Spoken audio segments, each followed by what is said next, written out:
Welcome to the Food Professor Podcast, presented by Cattle, Season 4, Episode 19. I'm Michael LeBlanc. And I'm the Food Professor, Sylvain Charlebois. Our special guest on this episode is Doug Alexander, Vice President, Sustainability and Government Relations, Belmont Food Group. Doug's experience running food processing operations spans 37 years of meat processing and other food processing sectors. Sylvain, I believe you know Doug well. You crossed paths in many circumstances. I found the interview really interesting. I mean, he brings such an interesting background and rolls up to his current role.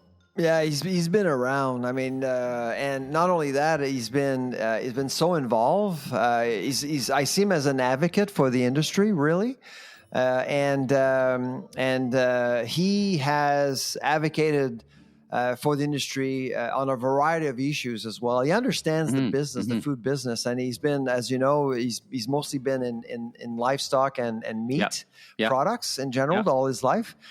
He's worked for Canadian companies, foreign companies, and but I think he has a very good grasp of what's going on and the issues that we need to deal with for sure. Testify, my friend.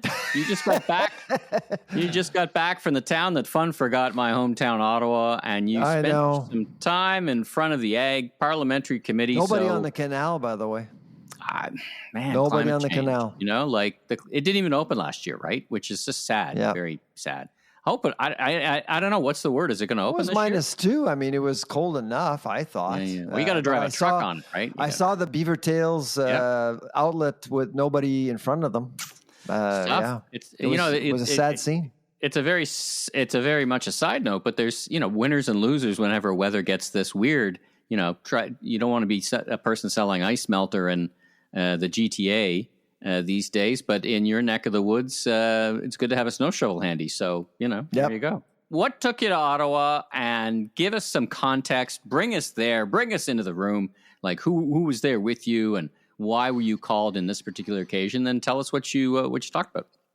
Well, actually, I was called in December, but I wasn't available. I was away, and so they did call in.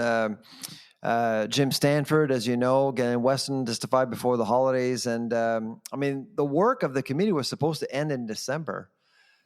My guess is that they weren't done. What is the work remind the listeners, what is the work of the committee? What's the remit? What's the mandate in this particular? So the committee basically is responsible to study, to look at specific issues for Parliament. Essentially. And so, and this time around, so I've testified before this committee, at least 10 times over the years, I guess. Different issues, different mandates. Different issues, yeah. Okay. Global food security. This time it was about food price stabilization. Okay. Because we're talking a lot about that right now. And they were charged with the task by Parliament to look into this matter. And so they did invite a lot of witnesses. They've been actually at this for almost a little over a year now, really. Yeah. And so NCOs were summoned. Time well spent, I would add. Time well spent by our parliamentarians, because food is so much and agriculture is so important. They could be chasing other things, but regardless of anything, having these discussions is hugely valuable too. I think so, and I frankly actually like this committee. It's a very balanced committee. FINA, the Finance Committee, is very political. I mean, you say one thing, and it may get MPs to argue about a variety of issues, but in ag, it's different. I'm not saying that everyone's in cahoots, but people tend to respect each other's opinion. Really, it's not as vocal as FINA, for example. As you said, not as political. It feels like they're more interested in the well-being of the citizens and they want to understand. Yeah, absolutely. And so they've called in a bunch of people. Yesterday, I was testifying with Keith Curry, the president of the Canadian Federation of Agriculture, who I really enjoy being with. In fact, I was there half an hour before. He was there half an hour before. We chatted for half an hour. It was just a great chat, and he's very well respected. And also I was with RCC with both Carla Littler and Diane Brisebois, who you know very well. And know them both very well. So that was the first hour. And so I was accompanied by Stacey Taylor, one of our members in our lab, to provide some insight into forecasting. So because she's behind the Canada's food price report. So that's basically it. So our job as academics is to get MPs to understand, essentially, while others, I mean, both RCC and CFA, they're lobby groups, so they're there more to convince, right? And so, and of course, in RCC's world, it's all about justifying or trying to not politicize food inflation, because they've been really targeted the last, and I would say unfairly, in regards to greenflation and grocers and profiteering and all that stuff. And I've actually defended RCC myself yesterday about that. So you come in. And just the listeners, just in case they don't know, Retail Council of Canada, or RCC, their membership is made up of retailers, not brands, not vendors or manufacturers. Though they do have them as partners. That is who they are the voice of, and that's what they're there to represent. That's right. And Keith's job is to provide a voice for farmers, essentially, across the country. So yeah, it was a good session, I thought. I was really doing most of the heavy lifting, to be honest, because I think the committee was really looking after some evidence about a lot of different things: the carbon tax, profiteering, the code of conduct, the blackout periods, the fees. I mean, there were a lot of things that we need to unpack within the hour, and they were just trying to validate certain things. So the NDP, because they've been talked about before, right? They would not be unfamiliar to the committee, so they're just trying to get one last kick at the can, so to speak, of getting evidence. They were told a lot of things that weren't necessarily accurate. And so, for example, Jim Stanford, before the holidays, came in with his $6 billion bomb without really telling the committee where that $6 billion came from. And you quickly understood that he basically had an agenda of making grocers look bad. And because the $6 billion did include convenience stores and specialty stores. And we did talk about this when it happened, you and I, on this podcast. And I thought it was really irresponsible for him to do that. He could present the $6 billion, but explain where the data is from. It's from StatScan. It's not from verified, audited financial statements, which is what we did. We actually looked at financial statements of companies to understand where the profitability is going. And Galen Weston, of course, also argued before the holidays that the code of conduct would cost Canadians $1 billion. So he dropped that bomb, and he did apologize. I think it was on December 23rd or 24th that he made a mistake. The code of conduct has nothing to do with prices, really. The one in Australia, anyways. And so it has more to do with contractual terms and getting people to get along and settle disputes. That's really what this is all about. And so he rectified that. And so I was asked a question, and we talked about it for an hour. It was actually a really interesting thing. But the one thing, this was my 21st rodeo in Ottawa, by the way. 21st, yeah. But I actually saw something I've never seen before. What? 10 minutes before the end of the session, okay, the chair, Cody Blois, who's very competent, he's a Liberal MP here in Nova Scotia, he basically summoned RCC to get on board, I guess, or to push the code of conduct agenda further as quickly as possible. Because my feeling, when I was talking to the committee, when I was looking around, I felt that a lot of MPs were running out of patience. And I've never seen the chair basically stop the session and asking specific questions to one witness or to a group of witnesses directly, because typically the chair doesn't ask questions. He never does. But this time he did for about 10 minutes. And of course, he came to me for some validation. But RCC was under the gun, I thought. Yeah. So when you say that they were under the gun, I guess, on behalf of their members, because a couple of the members or a couple of retailers have said that they, for example, are not supportive of the code. Yeah, that's right. So I think everyone knows that both Loblaws and Walmart have reservations about the code. And they felt that RCC should play a leadership role in that. And so they said, well, your members, two of your really most important members are really not supporting this. But most witnesses that we're hearing, they are saying that the best thing to do moving forward is to implement a mandatory code.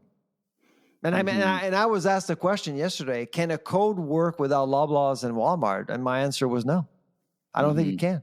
And because some MPs think, well, let's do it. Yeah. And gradually invite everyone else to join. And I don't think it's going to work. I don't think it would work that way. Which transitioned it from being a voluntary code where it started, right? The start of the journey in the code was a voluntary code that would preclude any kind of legislation or government involvement. The code would be separate from a legislated code, but that's what we're trying to avoid, I guess. Or where do you think the committee sits today? My guess, reading the room, I think the committee is leaning towards a mandatory industry-led code. And do they have, now thinking back to the beginning of this code discussion, provincial versus federal jurisdictions, is it's going to be messy, no, to do that? Oh, you need the provinces to actually buy in. Absolutely. You can't just say, Ottawa, do this. You have to really get other provinces on board. So I think there's still a long way to go. But for you need mandatory code. There's a long road ahead if that's going to happen. That's right. But I think if you are to get some sort of deal, you need to hear from all grocers. Both Loblaws and Walmart represent about 40% of the market. I mean, if you don't have that 40%, it's hard to convince provinces. So that's why, and both of them are national players, and so that concerns me at all. I think, even if you have the leadership of Ottawa coming in, you still need the provinces, but it would certainly help if you hear both Loblaws and Walmart endorsing the project, which they haven't done already. Well, then it would be voluntary. Well, then it would be a voluntary code. And I basically said, don't bother. Don't bother. It wouldn't work. It wouldn't work, and it would actually provide a disadvantage to those who are adhering to a code. Without that minute, you said don't bother. Exactly. Don't bother doing anything without them. Yeah. I think it would probably make things worse. Okay. Yeah. What else? Now I saw you did a quick summary on social media. So you're talking about the code.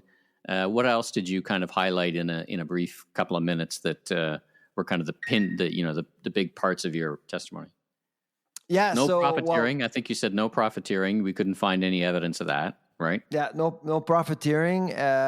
So no profiteering. But let's look at the price-fixing culture. I mean, the Loblaw 50% got me thinking. Alistair McGregor from the MDP did raise that point. He called for an investigation on this issue. I don't think it's worth it, but I think it really and this week actually the Competition Bureau will be testifying. I honestly think that they have enough power to do more than what they're doing now. The bread scandal, the bread investigation should end. I mean, after 9 years, come on. 9 years. It's a long time to bake a loaf of bread. I know what's going on here. And so there's a lot of that going on. So I did say, I think the blackout period to me, Éric Laflèche's comment last week was troubling to me, saying, the blackout period ends, so expect higher prices. Like, you're saying that on a call, everyone reported on it. Everyone's concerned. And actually, I did go back. So what we did this weekend to prepare for this week in Ottawa, we went back 30 years, okay? We went back 5 years, 10 years, 15, 20, 25, 30. We tried to figure out on what month do prices change more? Up or down? Or just up? Just up. Okay. From the highest to the lowest. Okay. Okay. The lowest is actually minus. Okay. Just basically we're looking at price volatility here. Okay. Okay. Do you know which month came number one? January. And then November, then February, then May. January is in the middle of the blackout. And a lot of people say, well, the blackout is great. We're raising prices. It helps consumers. We don't see that. So for 5 years to 30 years, consistently, the 1 month that comes number one is January. After that, it's November. The blackout starts in November. We boost prices. Suppliers boost prices. In February, they boost prices again.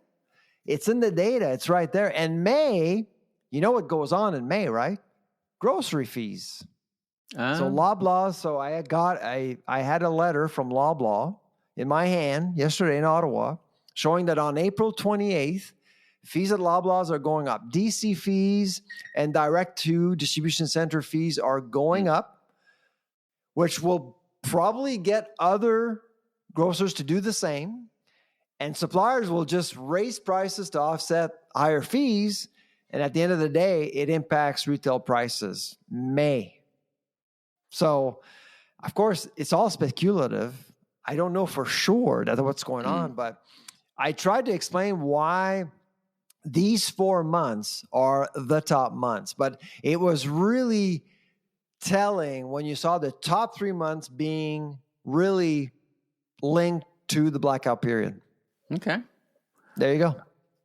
So what are the next steps for the committee? You said the Competition Bureau is going to testify in front of it. They must be. And after the Competition Bureau, I think they're done. I think they're going to be writing a report, and that report will go to Parliament, and the Minister of Innovation will actually consult and will take action. I think that's what the plan is. How long does this report typically take? It's not a kind of a 2-week thing. Like what? When do you think they'd get a report written in a big file like this? So, I think the clerk will probably want to produce a report before the summer. So my guess right now, I'd say April, when the House is still sitting. Okay, that would be my guess. All right. Yeah. All right. So all right. Well, there you go. Continued. TBD. No, yes. TBC. To be continued. All right. Well, thanks for that. Sticking with governments here, I noticed this, the government giveth and the government taketh away. The government giveth $3.3 million to Lactalis and $89 million in funding for food processors. What's going on here? What's the government up to? Well, it's really about optimizing processing and innovation, essentially. And so the government is very supportive of the dairy sector, as you can imagine. But I think it's more about vertical coordination, if you will. Okay.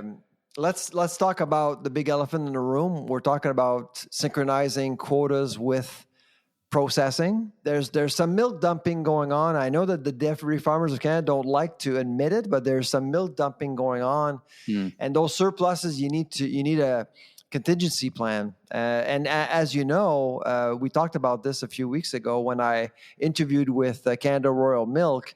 There was a co-packaging deal for Lactalis at Royal Canadian Milk in Kingston. The Chinese-owned plant. So I think there's some of that going on right now. I think you have processors trying to figure out different options for unpredictable scenarios, if you will. And Minister McCauley is a friendly ear to the dairy sector. He's a former dairy farmer himself, so everything's there for them, right, to actually get to those funds. But my guess, and I haven't looked, my guess is that all of the sums were already included in last year's budget, but I may be wrong. So it's not new money specifically. It's an allocation. All right, just made the news. A Canadian grocer just caught my eye. Just wanted to ask you about it. Yeah, because I think that the overall sum is over $300 million. So there's still a long way to go. Okay. Some sweet news coming out of the West. The sugar strike is over. Unionized workers at Rogers Sugar Vancouver Refinery ratified a new 5-year labor agreement. That strike began all the way back in September 28th. You and I talked about it a couple of times in the pod, that it was creating some shortages in the West. So some good news there for the people. It's good news, of course, because sugar, as much as people think, well, we need less sugar in this world, the industry needs sugar. Right. Yeah, right. And sugar prices are skyrocketing. So this is certainly good news for processors. Speaking of good news, our friends or people we know or people you know at Remilk, which is an Israeli-based technology company that has produced how do we describe it, a dairy, a lab-grown dairy product like that is cheese. Is that a fair description? Yeah, absolutely. Yeah, you basically it's through precision fermentation. So you play with microbes.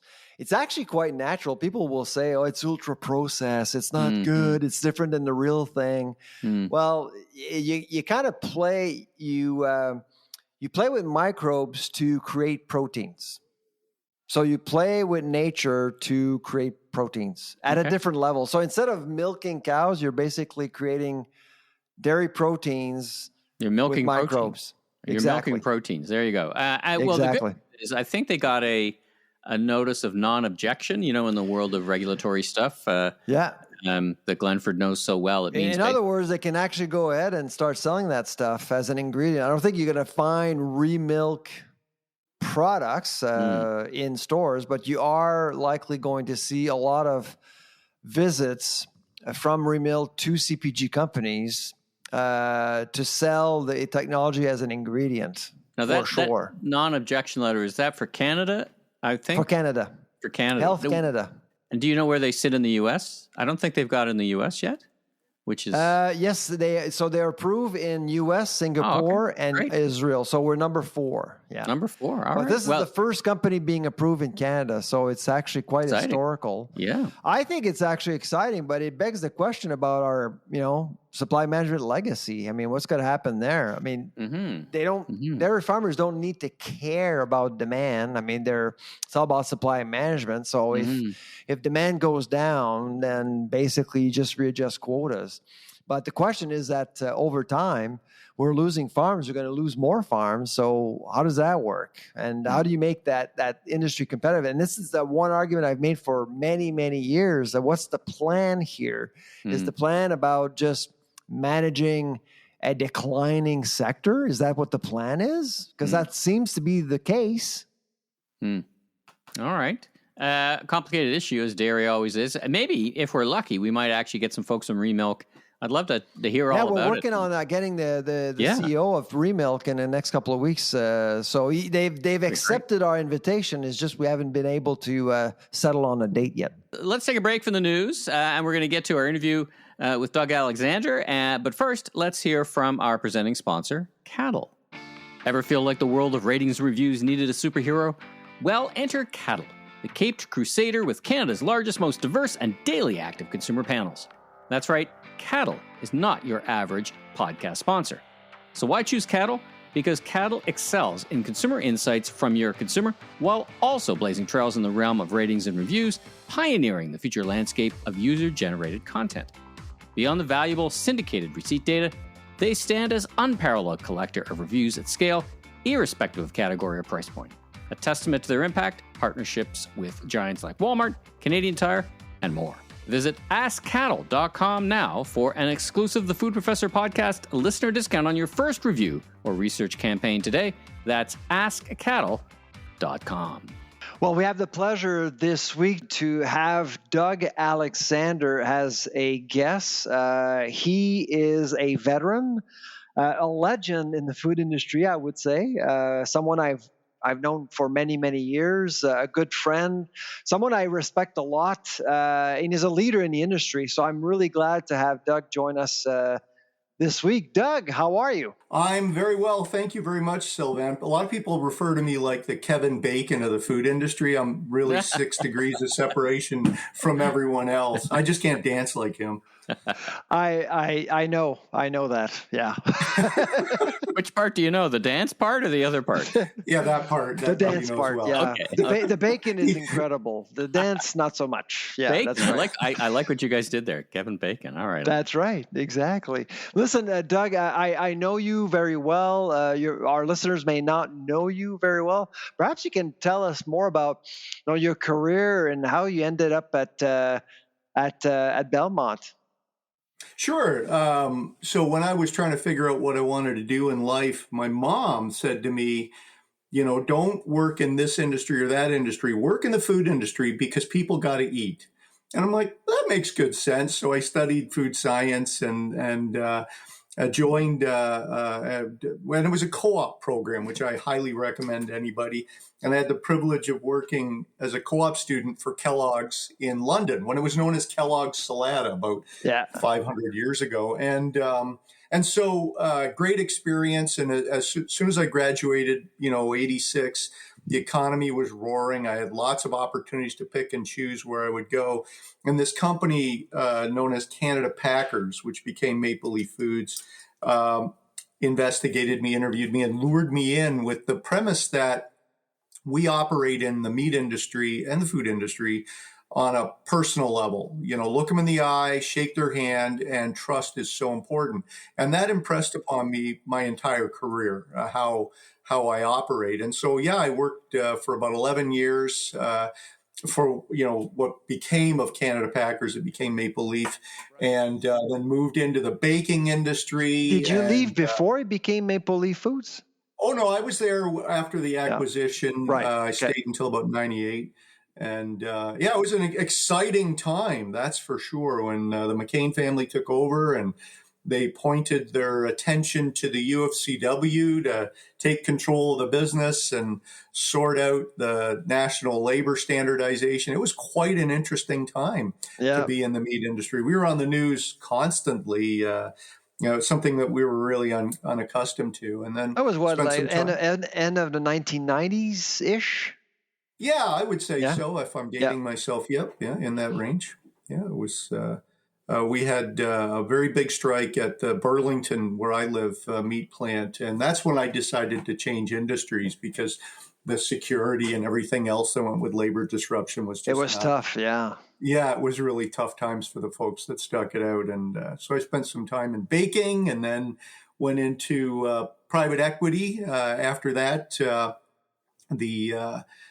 tried half of my career was large corporations, and then the other half was private equity, partnership in some baking, sauces, condiments. Spent some time in a company called European Meats, which was family run in Toronto, well known for their operations and their sausages and so on, and then moved to a couple other companies, did pastas and right. And what was your role? Generally speaking, what was your role in these companies? Was it like in operations mainly? Yeah, mostly operations. I started in quality assurance in the laboratory and then moved my way right the way through as a production supervisor in a slaughter operation and eventually becoming a quality assurance manager. And I moved back and forth. I spent areas in logistics and production planning and direct supervision, quality assurance, some engineering. I built, I think, about 7 plants over my careers as far as participating in the design and upgrading. What a background! What a background you bring. This is fantastic. Yeah. The one thing that I'm very impressed with when it comes to Doug Alexander is that as a quality assurance person, he's been able to really capture the strategic essence of a company. Like, he actually has a very significant strategic role. He's played a very important strategic role in many of the companies he's worked for. And typically, and correct me if I'm wrong, Doug, but typically quality assurance people are more, they're very modest and they stay in their lane, so to speak. That's not Doug Alexander, as far as I'm concerned. No, that's highly regulatory now. I was there in the beginning of HACCP and HACCP recognition. Yep. And then it moved on into the Global Food Safety Initiative. I'm happy to wander back into that world, but it has become so regulatory that you're almost like a lawyer when you work in quality assurance. It's less about the food science and the food chemistry and microbiology and more about interpreting science in regulation. And that's interesting, but yeah, it's a little focused. And so when did you end up where you are now today? And tell us more about what you do for a living today. Oh, yeah. So, my role currently is Vice President of Sustainability and Government Relations. I look after ESG, and I'm happy to explain and demystify some of that, and government and industry relations. I sit on a number of boards. So I kind of have the outward face of our business group. Our business group is the Belmont Food Group. We're part of Premium Brands Holdings, a publicly traded company in Canada, and our group is made up of 6 meat companies. And I've spent most of my career in meat, so I really enjoy giving back. But I had the privilege when I joined of running Ledbetter Foods in Orillia, a couple of plants up there making cowboy steaks and bacon, and then moved to a sort of a centralized support role, helping out with ESG is something that Ron DeSantis has kind of ruined the name of, and I'm happy to fix actually, that. Before I throw it back to Michael, perhaps I could tell you, I could ask you, what is ESG for you and for your company? What does it mean? Well, I mean, the literal translation is environmental, social responsibility and good governance. But it's really, at the end of the day, people in the food industry are good people. It's been my experience through my 38 years in the business. And just giving yourself credit for the good work that you do, at the end of the day, is 90% of it. Most people in our industry worry about the cost of goods sold. So energy, utilities, and conservation of waste is just inherent in our business. Some of the leanest people I know are in the food business. I mean, lean by manufacturing lean, not necessarily thin, but they certainly worry about waste. And so conservation of waste also reduces your carbon footprint, your water waste, your food waste, your packaging waste, and it's part of our culture. So it's really just giving ourselves credit for being good people and recognition of what we do, which is not popular these days at times. Let's talk about that last part. The evolving nature of ESG and compliance, and it's a great description of the evolution. And as you have worked in multiple brands with multiple, let's say, proteins or whatever, and in different roles, how has it changed over the years? Like, is it harder to be innovative and create new things when the regulations become tighter, or is that just another challenge that the folks who specialize in innovation within your different organizations really focus on? So I love to talk about innovation and this integration with standards and ESG. Talk about that a little bit.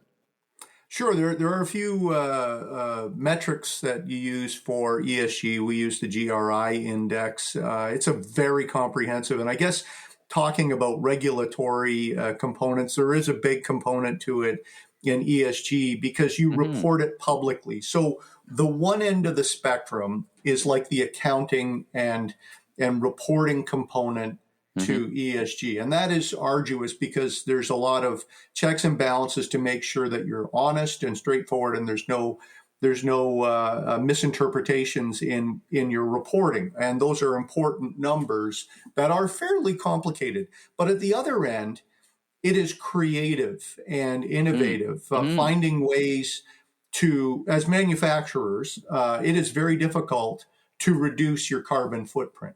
It is very hard to reduce your thermal footprint. Let's say you run a fully cooked food business. We have some fully cooked meat businesses that have a very significant carbon footprint. And how do you work towards net zero?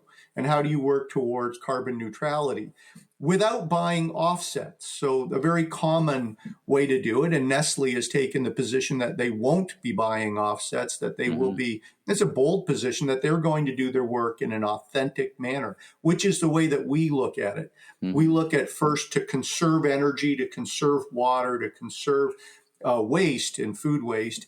look at to try and reduce our overall footprint before we just go and pay someone else to do it, which is at the end of the day is offsets.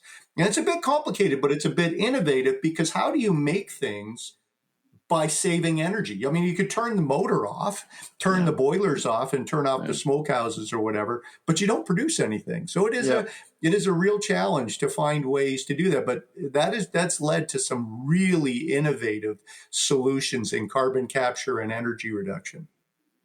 So as you work through your role, talk about the interface with. So you've got governmental and regulatory interfaces, which is probably kind of part and parcel of it. But how do you think consumers view this lens? I mean, I'd be shocked, including myself mostly, if most consumers understood the comprehensive work and the hard work that goes on. Like, is there a way to turn that into an organization like yours with tremendous expertise? Is there a way to turn that in consumer facing and turn that to a sustainable competitive advantage? I mean, you could say, listen, we're better than the imports from X, Y, and Z because we do the following. Have you gone down that road? And talk about that a little bit. Well, each business certainly talks to their own strengths and the good things that they do, whether it be social responsibility and helping those that are less fortunate and food insecurity. But I think modesty is really important around ESG. The consumer can do their homework if they care about it. Those that are focused on sustainability already know what you're like. And if you put too much marketing spin on it, you appear to be not authentic. And I think it's important for us. That's an interesting paradox, authentic. Right? Interesting paradox. Yeah, so we report our numbers publicly. They're available for those that are interested. But the consumer is first and foremost interested in price, especially these days, and then quality. Sustainability is a component of that. So you could put on your package how much your recycled content is. And that leaks right into regulatory because there's new regulations around recycled content in food packaging. And so you can kind of modestly share that you're taking the best steps to reduce plastics in the landfill. Something I'm happy to chat about. Right. Do you feel, Doug, that there's more skepticism out there, generally speaking, not just towards your company, but generally speaking, about environmental stewardship in industry? And I'm obviously talking about greenwashing. Do you think there's more skepticism out there than, say, just a few years ago? I think a couple of years ago, there was a big pushback on Wendy's and a number of other in the U.S. where claims were made inadvertently around, and I don't think it was deliberate. I believe it was just this, it's very new. We all mean well and we want to do the right things. But when you really dive into the complexity of ESG reporting, it's better to say less than say more, because when you start to make claims around targets or numbers, you could parse and argue that it is essentially you're looked at from the lens of a modest, sustainable organization. And if you don't have a lot of charges laid against you or public errors, and then it happens where a company has something very negative occur. We know of some historical events that have really hurt the brands. The public trusts you. In the food industry, the public trusts us to produce their food. They don't check to see if there's a high count of Listeria monocytogenes in their product that they're about to eat. They just trust it and they wolf it down. So that part of that trust and stewardship really aligns well with doing the right things, doing it quietly and moving forward, because that's just the industry that we're in. Public generally trusts that. Last night, Michael actually had one of your products. I'm sure he thought about all of these things you just mentioned as he was eating a delicious chicken, didn't you, Michael?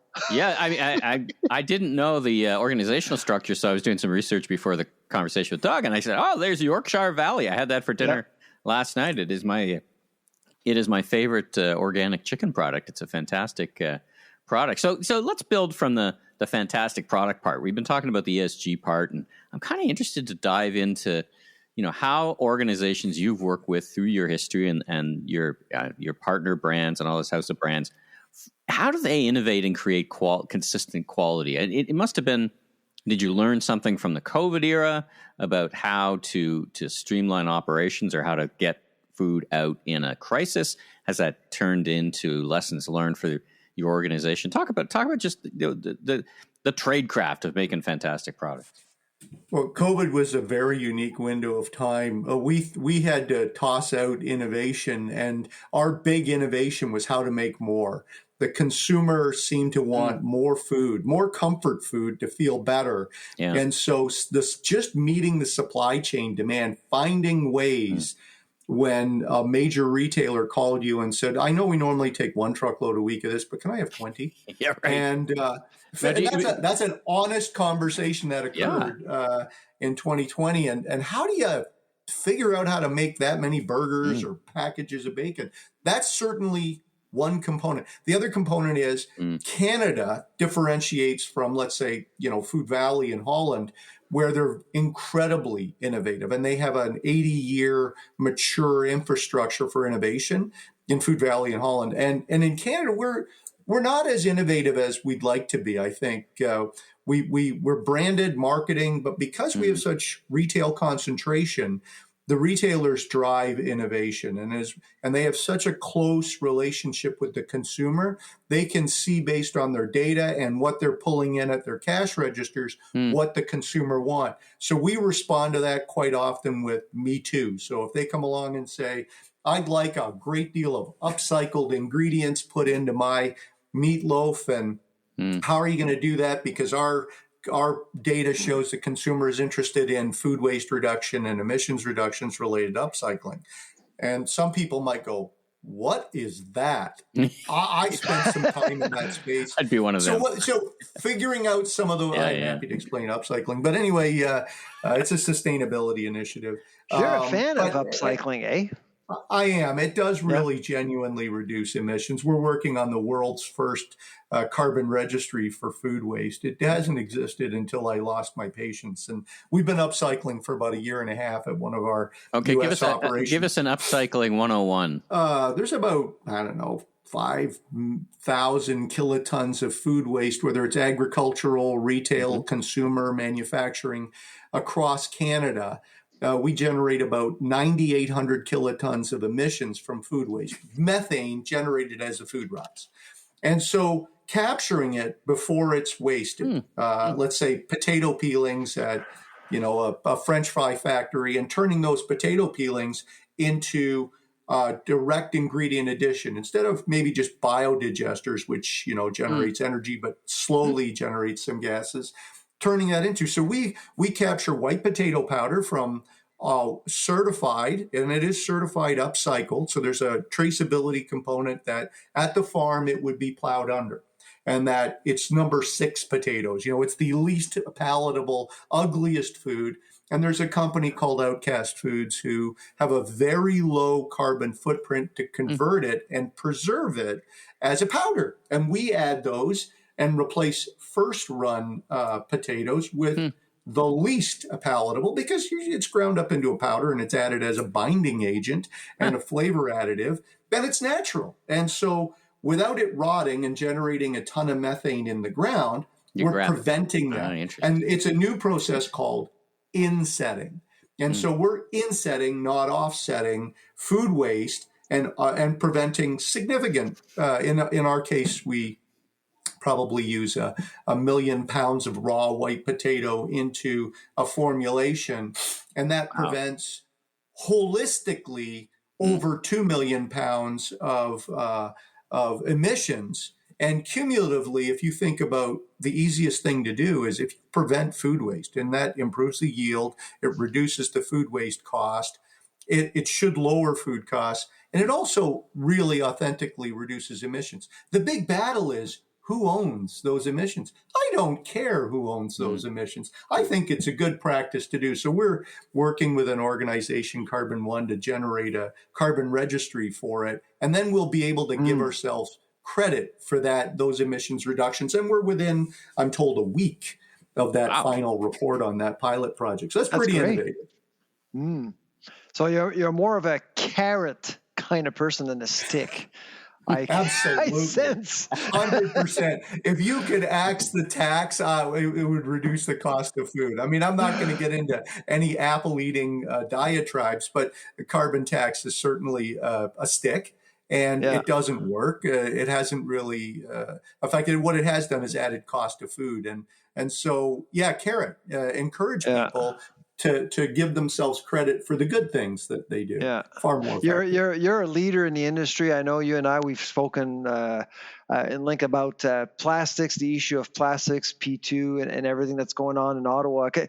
Give us your thoughts about what's going on right now. What are your concerns mainly about changes that are looming that could impact your business and the industry overall? I think the biggest fear is the swift movement that Environment Canada and Climate Change Canada, ECCC, has done is the single-use plastics. And I know that it was overturned in the courts, but it's still under review. And this is all being driven by the United Nations INC. Now it's 4. It's going to be in Ottawa in April, where there is a significant interest in reducing plastics. So it's not going to go away. But how swiftly they moved in the single-use plastics was concerning. This time around with the P2, and it's a notice, it's not policy. I was coached on that last week by ECCC, but they are actually... Because you were in the room with them. You had a workshop with ECCC. Yes. How did that go? It went extremely well. They heard honest input from processors. And they were there retailers. To listen. Yeah, they were. And they did. And they've been actually doing an excellent job of consultation, which, really? Which is the opposite of the way that the single-use plastics ban came along. So that was the concern, was how swiftly they would act. Do you think the federal court's decision actually kind of shook them a little bit, or did you see it? They were already doing the consultations last summer. So to give them credit, they were listening and taking in some of our ideas of how to reduce emissions. Plastics, look, it's a serious problem. It's a third of our landfill is food packaging waste. And plastics take a long time to break down. How do we solve that is not a single solution. And what they were looking at was circularity. That is what the United Nations is looking at, is tracking plastics life cycle. That is expensive, not something the consumer wants. It is difficult to do. And may not be accurate. Can you imagine a manufacturer tracking its package of resealable sliced meats all the way to the landfill? And in essence, our landfills are a big challenge, municipal recyclers. So we had them in the room as well. They educated us a little bit that there's only 3 landfills in Canada that are in use right now, and that 9% of plastics, only 9% of plastics that make it to the recycling centers are actually recycled. The bulk of it get into the landfill. So we have about a 10 to 12 year lifespan of plastics in a landfill. So the carrot, rather than the stick, is the better approach. Is, you know what, as a society, we need to reduce plastics in our food packaging. It's a third of the waste. No one knew that. You put it in your blue bin, you think that it's going to go into some chair, some Muskoka chair somewhere where they can sit CD there. case or something. But I slipped that in there. You're welcome, Justin. But and or your bacon or your sausage. So that's right.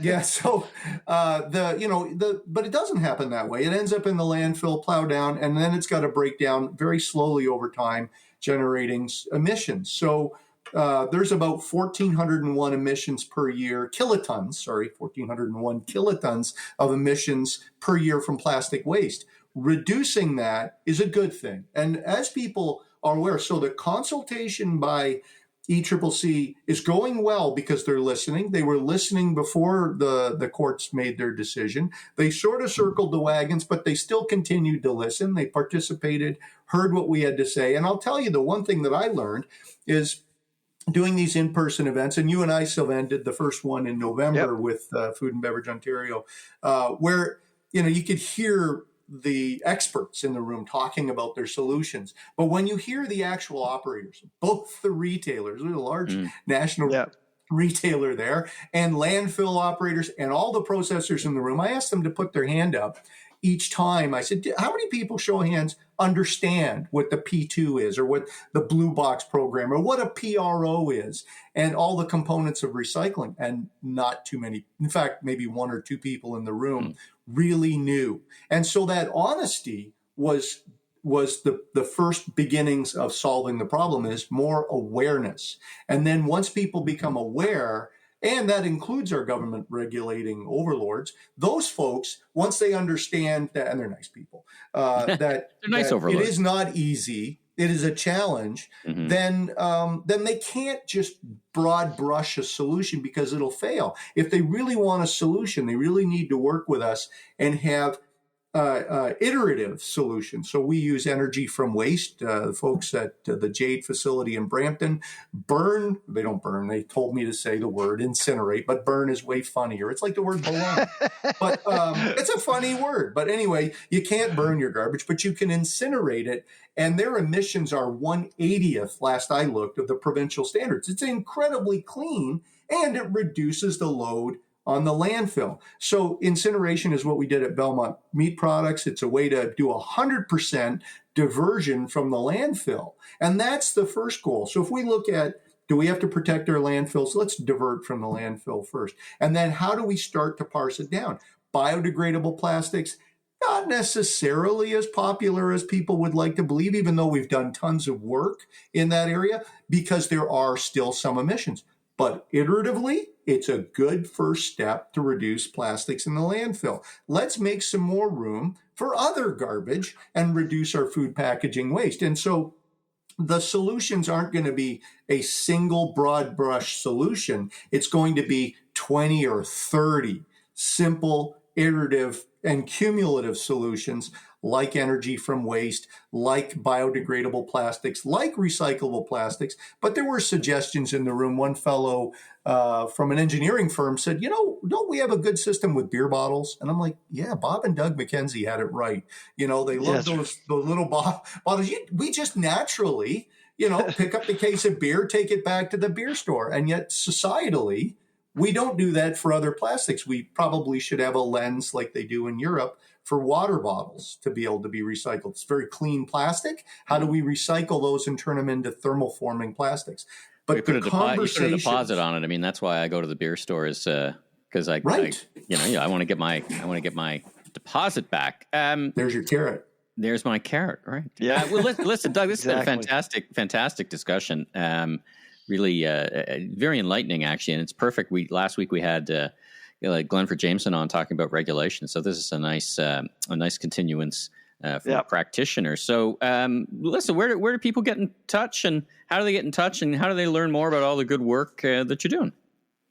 Well, I'm happy to share my my LinkedIn profile is Doug Alexander, Vice President of Sustainability and Government Relations at Belmont Food Group. You certainly look me up there. A lot of people do.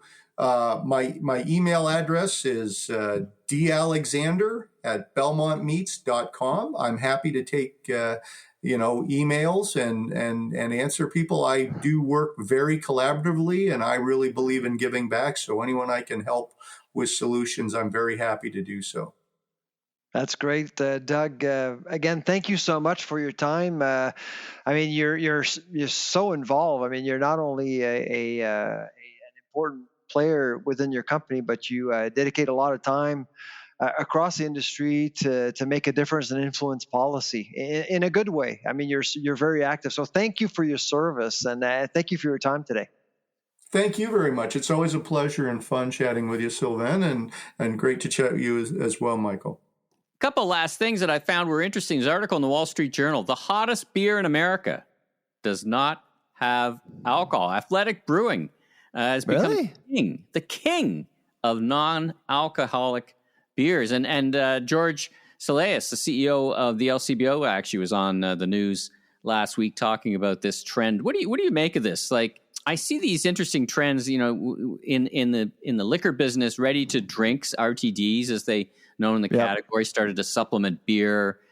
We see pressure on beer from a bunch of different places. Wines used to be under pressure from cocktails. Now you've got a fast growing beverage that it's just a lot about marketing and non-alcoholic. Do you think this is a genuine youth trend, and do you think this has potential to expand and become it's a $115 billion market, right, in the U.S. Like beer's U.S. Absolutely. I wish we had numbers in Canada. We just don't. It's about $9 billion, isn't it? Isn't beer like about 10, like roughly 10%?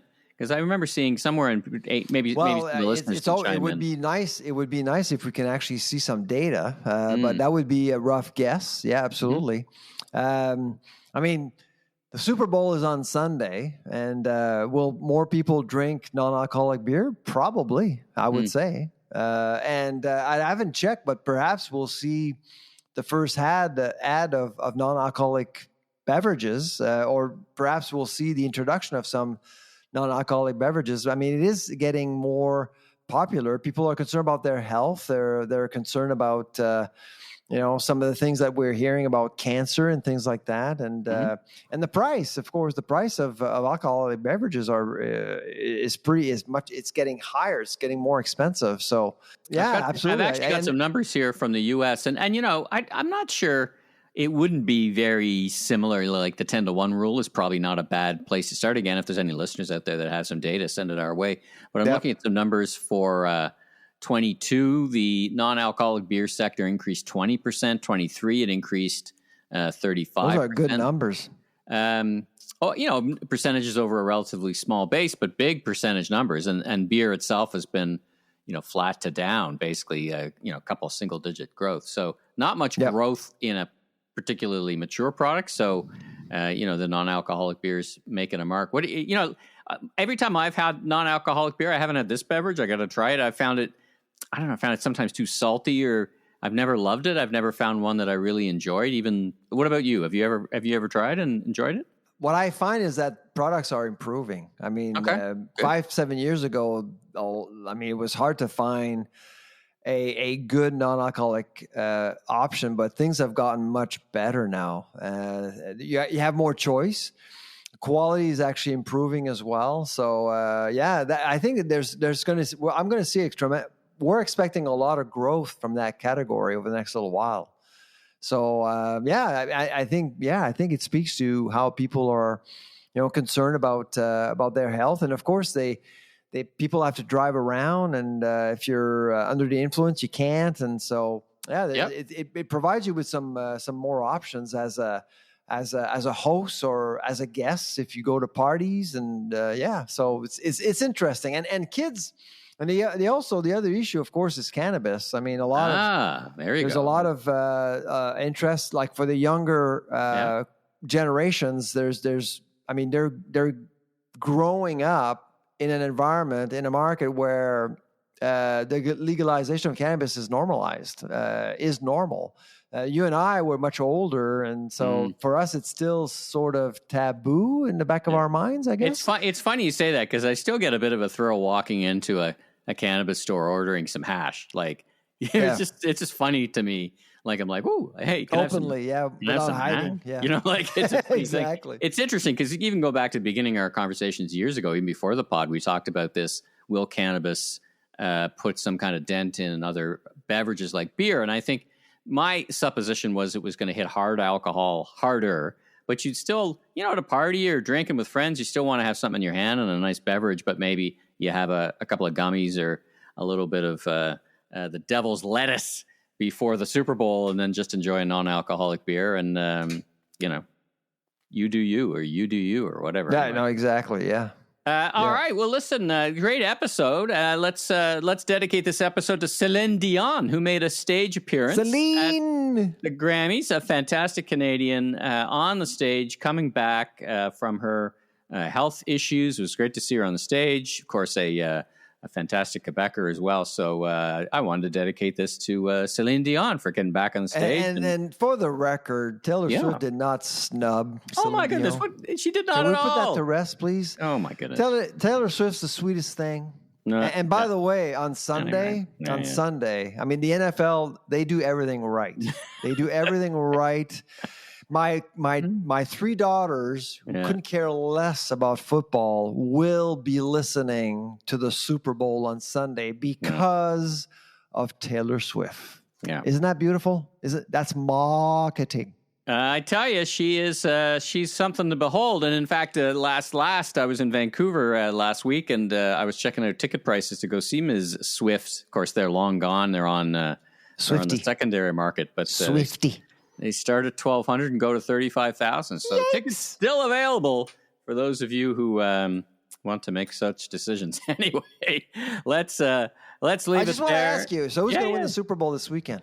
I don't even know who's playing. Like, I don't follow sport at all. Okay, the Eagles. Yeah. Okay, or the Titans. Who's going to win? The Cowboys. Titans. I don't know. Do you? I have no idea. Really, I have no idea. I just watch it. I don't even watch. Just for the record, Taylor Swift's boyfriend plays for the next Super Bowl champions, the Kansas City Chiefs. Oh, there you go. So you know. Yeah, there you go. You're laying it down right there. Very there good. You go. Huh? All right. Well, let's, like I said, let's leave it there. I'm Michael Blanc, consumer growth consultant, podcaster, and fan of cattle, who is our presenting sponsor. And you are? Yes. And I'm the food professor, Sylvain Charlebois.